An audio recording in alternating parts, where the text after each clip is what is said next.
case against Ryerson was building slowly, but what really made it happen and to make the decisions made was the discovery of 215 unmarked graves at a residential school near Kamloops. And that shocked people, as it should. However, what happened is this was somehow linked to Ryerson.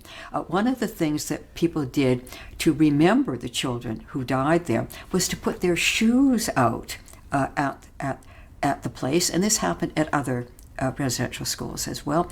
And so what happened in Toronto is people put shoes out, children's shoes, in front of the Ryerson statue. That is a fine bronze statue made of Ryerson after his death in his honor. And the shoes were lined up as if he had had something to do with killing the children. He had nothing to do with residential schools in any way, shape, or form. So that is just a monstrous accusation, but oh so visible. People could see it. And then the statue, his hands were painted red for blood. This is just appallingly wrong. He was a friend of Indigenous people, and people should have been able to walk past his statue on the Ryerson campus, and Indigenous people should have said, at least he was on our side. He was on their side, but not with the blood on his hands.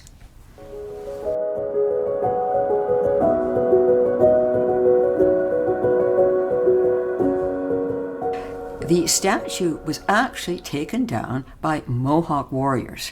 Ryerson actually was closer to the Ojibwe than the Mohawks, but he knew Mohawks. When he was at the credit with the Mississaugas, he started off in a wigwam, but then he moved in to the house of the school teacher, John Jones, himself Indigenous, who was married to a Mohawk wife.